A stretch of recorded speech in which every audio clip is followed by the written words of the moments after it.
Happy Wednesday! This is Marc Lapointe, real estate agent with Century 21 Redwood. I have my license for DC, Maryland, and Virginia, and I have my colleague with me, Lou.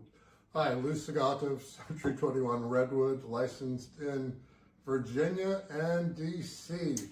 So, Lou, I have a couple of questions for you because I know you're an expert, okay, in Arlington. Okay. And I know you did some analysis about the market and all of that. Sure. And if you can share that information, and after that, I'll have several questions. Tough question, and to make sure that people really understand that it's not an easy real estate business. Well, this is a little bit of a market report. Normally I would post, graphs and stuff like that. We're just going to kind of talk our way through this thing. So this is October 16th, 2024, real estate market report. And we've got a dog in the background barking, a company dog. So Arlington, within the last 30 days, we're talking about single family homes, resales, not new construction. 103 houses have gone under contract, pending, or closed within the last 30 days. The average days on the market was 7 days on the market, which means that once the house gets listed, it goes under contract within 7 days. Currently, there are 71 houses for sale in Arlington. So that's less than 1 month's inventory. The catch-22 is the days on the market has gone to 36. What does that mean? Well, we're not really sure. It could mean a couple of things. One is it could mean that the market is softening. Mm-hmm. Two, it could mean that the houses that are coming on the market are a higher price point and they're going to take a little longer to sell. And three, maybe houses are overpriced. Until we dive into the nitty gritty, that's a market trend that we need to look at that I haven't done as part of this market analysis. So what we know in Arlington right now is that 71 houses are for sale, single family. The average or median sales price is $1,350,000. Mm-hmm. 36 days on the market, and it's still a very active, hot market when we look at the inventory. So, if you work with a seller, okay, you have to do a presentation and all of that to the seller, and you have all the numbers with you to show to that clients that yes, it stay longer, and you're able to analyze that the reason it stay longer, it might be because of the asking price from the beginning of the listing. That's why it's sitting on the market. But how you will approach the presentation with your clients that believe that the house that he own worth more than what the market inform you about your analysis? That's a great question. I think the key with this is, for me, and it doesn't matter, this is my approach, mm-hmm. my standard approach, is that I do a detailed market analysis of that home. In other words, you can't do a detailed market analysis until you walk the home and you actually see what's there. So I basically will go to the house, take my notes, take photographs, and go back and do a detailed market analysis where I'm comparing their home against other homes that have sold or on the market. And so what we're comparing are updates, renovations, square footage. There's a lot of little number of bedrooms, number of bathrooms, number of fireplaces, garage spaces. We're looking at a number of factors in there where we're looking at what the subject house is, mm-hmm. and what the market has done. The other element that I do with this process is that I will then go back and look at trends and figure out where's the market trending. I mean, are houses selling quickly? Are they not selling quickly? Is one neighborhood selling faster than another neighborhood? Or maybe they're not fast, but maybe this neighborhood is selling fast. So that goes into the play of that. Now, what do I do when the client says, I expect my house to sell for here, and I'm come in there, I say, here's the data, it's down here. That conversation happens a lot. And I think for me, it's a matter of coming in and saying, okay, here's the data.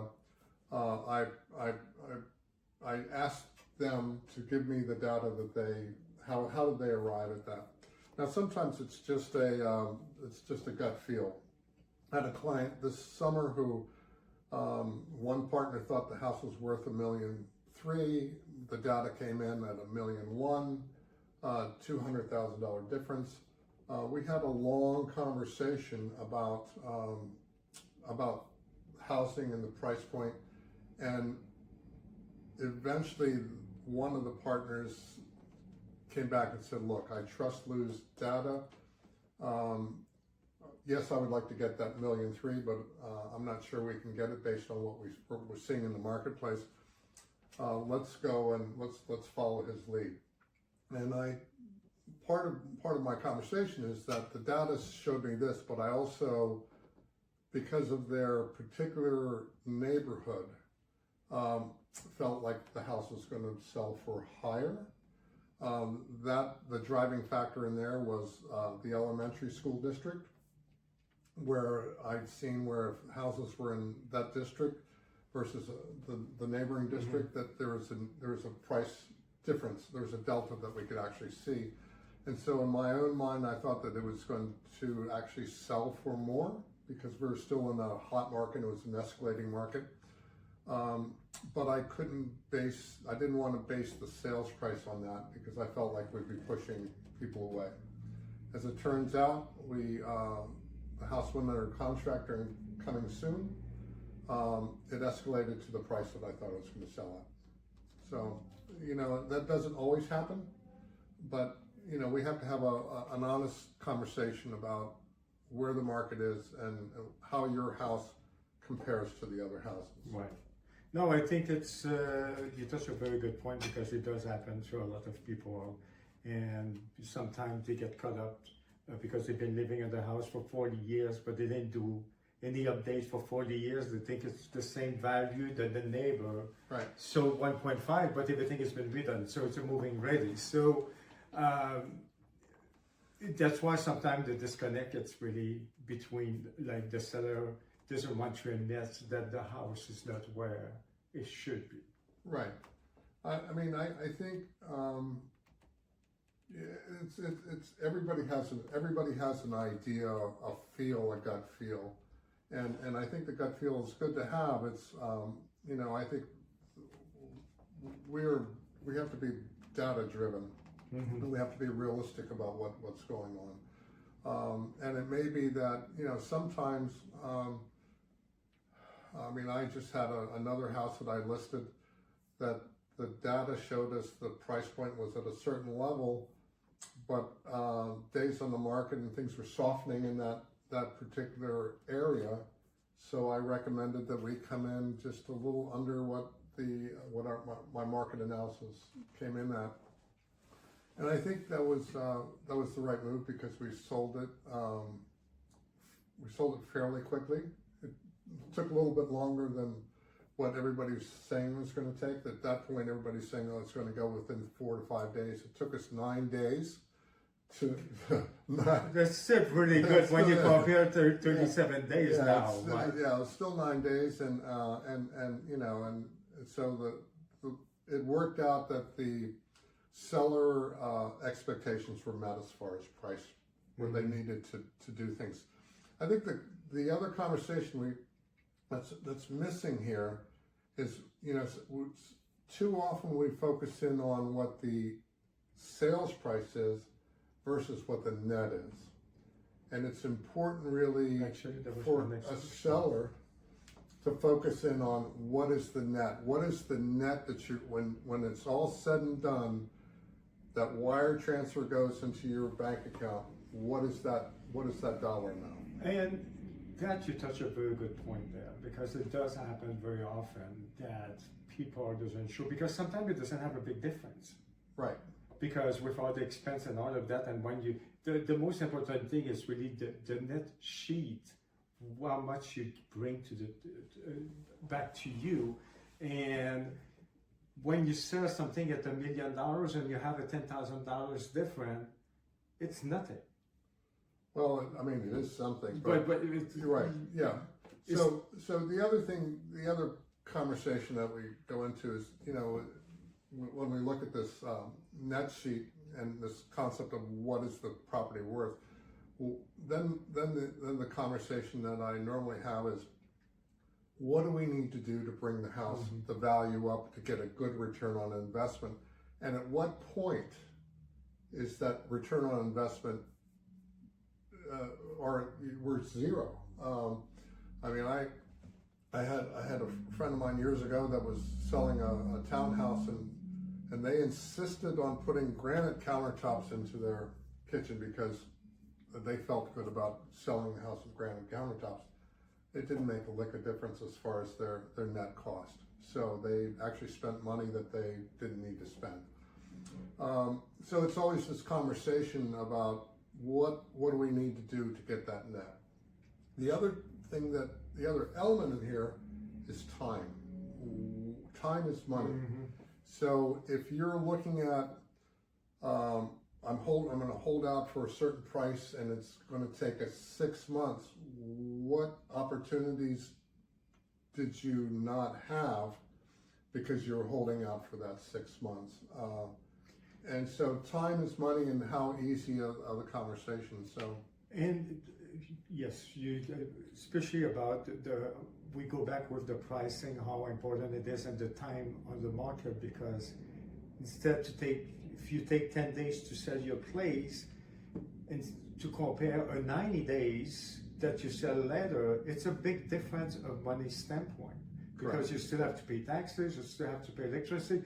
If you something break, you still have to fix it. Correct. So, and not just for that, you have to make sure the house is always ready for the next visitor. Correct. So now it's become more and more difficult, especially when you leave in the place. Right. But even if you don't, the place is empty. It's more dangerous, Right. damage, everything you can imagine. Well, the other element is that historically we see that the longer a house takes to sell, the more typically there's going to be price cuts. And what we see often is that the final sales price is below what I thought the asking price should be. And that's because the house starts getting, people start getting an emotional, psychological stigma of, why isn't this house selling? Correct. And so there has to be something wrong. And that's... And it's very interesting because you brought it that, because of the market the way it is now, that when it's over 30 days on the market, people start to questioning about the house. Correct. Or the condo. So before it was probably 90 days that people would be like, something is wrong. But with the last decade, it started different in the market. And the fact is, nothing wrong with the house, is they start on the wrong foot. They were asking too much money. They discouraged people, and because people didn't want to offend the seller, but they didn't go anywhere. Right. No, and I think that no, you're correct in that, and it's an art about how to do this, and it's always it's an active process until you go to closing. There's nothing passive about this whole process. And that's where it's important to work with somebody that can guide you through the process, that really has your best interest and can give you give you advice, what needs to be done, or what your options are, so you can choose the right path forward, the right path forward for you, not for anybody else. And yeah, so that's where a good agent comes in, because a good agent is going to walk through all the different elements to take you to where you started, to the finish line, which is closing. I always say to my clients, I work for you. You hire me. Correct. So I have to report and have to give you the service that you deserve. Correct. And I think that it's something that's very important to be there step by step. Because even if you sold houses before, the process is still a step that you have to process. And some of the things change to compare 25 years ago. And I believe that as an agent, you have to be there for your clients. No, absolutely. I think for me, it's about building relationships, and that relationship has to be one where I'm open and I'm there to guide them through, because a lot of times these relationships don't end with a sale of a house. They go on. I have a client right now in Florida. I sold their house in Arlington, in Florida, who calls me up every so often, and he goes, I need help with figuring out something for a light fixture. What do I do?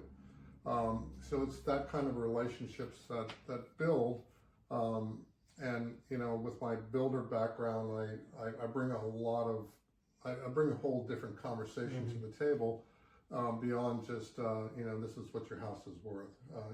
So yeah, I think that's important. That relationship aspect is important, and how to get you through.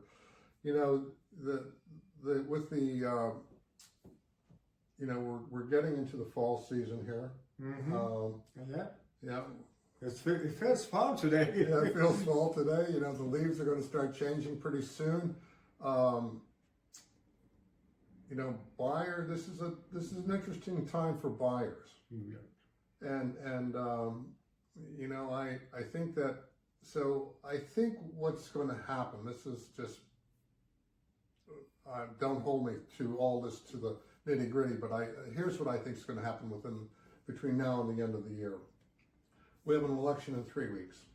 By the way. Oh, we do? Yes, vote. Oh, shoot, vote, yeah, vote, I did. Yeah, I'm voting tomorrow. Vote.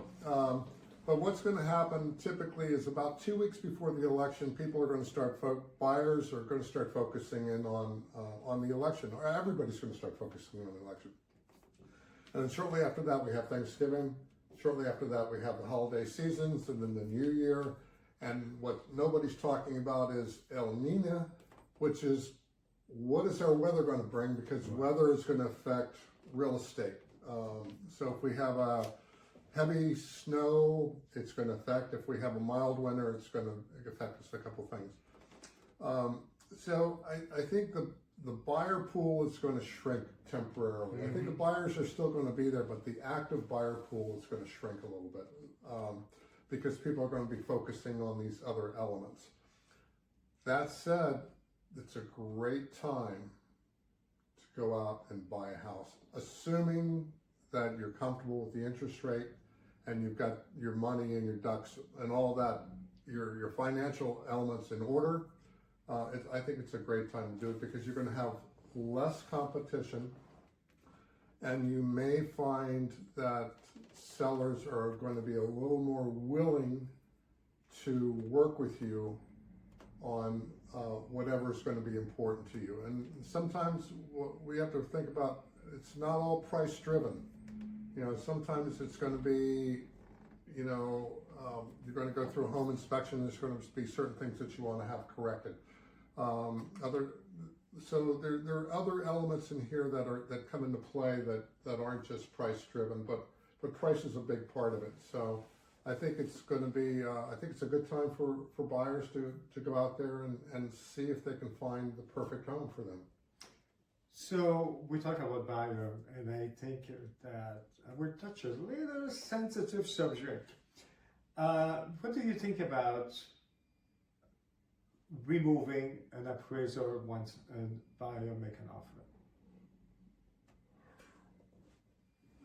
not getting an appraisal? Yeah.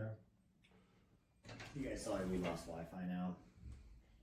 Thanks for interrupting our conversation as we're videotaping. But come on inside. Hey, we've got Brett here, our I didn't even think our that. fantastic office manager. No, that's fine. But we can edit you out. Come on in, baby. No, don't worry. Don't worry. We don't have any more Wi-Fi. I don't know. It doesn't matter. Yeah, my question. Your question is? So my question is, when you have a buyer, okay, and the listing agent said to you, they have multiple offer, less contingency, it's better if you can remove everything and all of that. So of course they would. So how do you feel about to say to a client, a buyer, to remove the appraisal? Well, I think it's a catch-22. I think, are they still getting financing? Are they still getting financing on property? Mm-hmm. So whether you remove so let's talk about this. A mortgage lender is going to require 99% of the time they will require financing. Now, occasionally the lender will come in and they'll waive they'll waive the appraisal. Appraisal. Occasionally the lender will waive appraisal. I've had that happen twice. Had it happen in down here in Arlington, where the appraisal, the mortgage company said, we can waive the appraisal because I think there was a Fannie Mae or Freddie Mac or some sort of appraisal that they were good with it. Mm-hmm. I also had a waiver appraisal out in Leesburg, which surprised me. Now they still went through the whole financing contingency and approval process, but the appraisal was waived. The downside of waiving an appraisal is that if you put an offer on a house and it doesn't, and the appraisal is lower than the asking price, you have no negotiation if you remove the appraisal from the contract. And so you were then, as the buyer, you're going to need to make up the difference between the appraisal and the asking price. Whereas if you have the appraisal in place, then that's a negotiation, or you can go into what's called the gap, and you can set a limit what the difference is going to be between the appraisal and the asking price, and then it goes to negotiation. It's a crazy question. People are in a hot market are waiving everything. Mm-hmm. I don't know. I have my clients. My buyer clients have been waiving home inspection on a couple properties because of the property itself, but they've been asking for we've been putting in a financing and appraisal contingency. So I think that's in this market. I think that's an important thing to do. I think it's a good way to protect the buyer. I agree with you. I go back about earlier when we were talking. We're working for them. We're working for their interests. And to me, you said it. To remove appraisal, it's a catch-22. Right. And it's so important that the buyer really understand what is really an appraisal and the value, and when you move in your day one, what is the value of your house. Right. So, but that I don't think, I shouldn't say that, I don't think, but not everybody really understands that process. Right. And that's a responsibility as a real estate agent, right, to really communicate and give the right direction for your clients. Yeah, I had a buyer that I was working with last spring and into the summer, and they were a VA, and so VA requires an appraisal. We were in a hot competition in kind of all over Northern Virginia, but we settled in on Vienna, and we placed an offer on a house in Vienna with VA financing, contingency, and appraisal, and no home inspection. The VA told us they could close within, I think it was at that point, we were at a little over 3 weeks. And we put in a great price offer. We didn't escalate because they didn't have money to escalate, so we put in the maximum they could go, and they ended up getting their dream home against another offer. Now I don't know what the other offer was, but the idea of having the financing contingency and the appraisal didn't faze the seller or the seller's agent at all. So I think that's I think that's something we to keep in mind in the arsenal. Part of it is how strong is the buyer.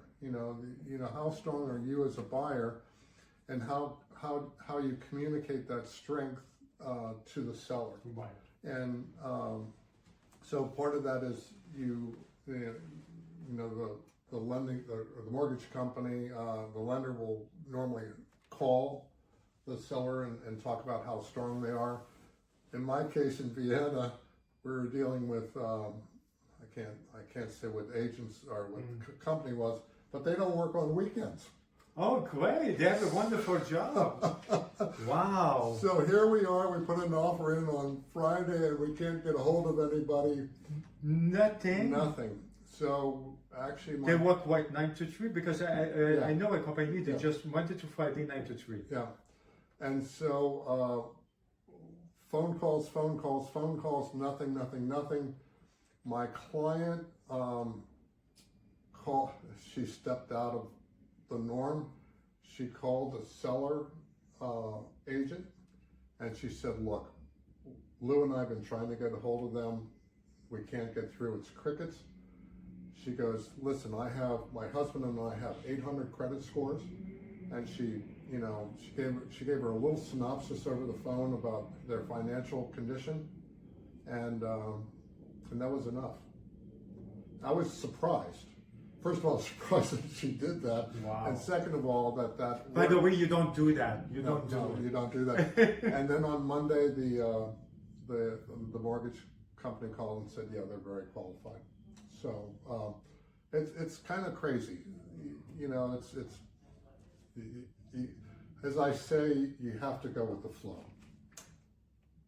Yes, you're 100% right on that. Right. So we did a little bit talk about interest rate and all of that, not as much, but what kind of conversation you have with your buyer, because the interest rate is fluctuate, go up and down, and they change it now that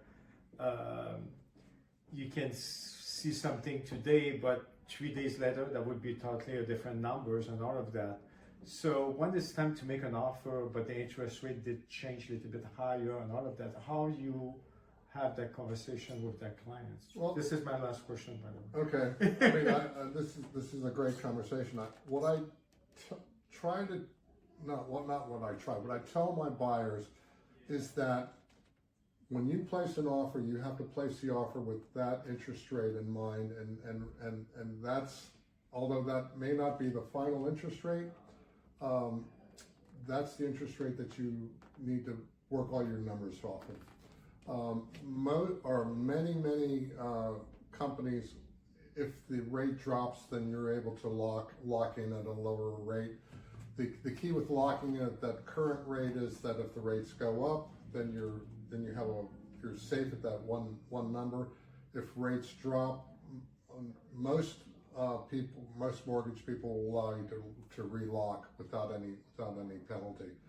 And it's interesting to watch my buyers as they are getting to that finish line, and interest rates are, I had it dropped, a little bit, and all of a sudden they go, man, I should have locked, but I didn't, But at the end of the day, I think, you have to have this idea that if you're comfortable with that current rate, then if things go down lower, then it's just a bonus. But no, exactly. But thank you so much, Lou, with all that information, especially with Arlington, that you have a lot of experience. And don't forget, he's not just a real estate person. He's a builder also. So he has a lot of houses that he built down in the past. So I saw some of his work. It's amazing. So I really recommend him. But thank you again, and I will see you next week. Yeah, thanks, Mark. And if you have any questions, please feel free to DM or get in touch with either Mark or myself. And also, if you made it all the way through here, hit that like and subscribe button. I would appreciate it. And November 5th, Vote!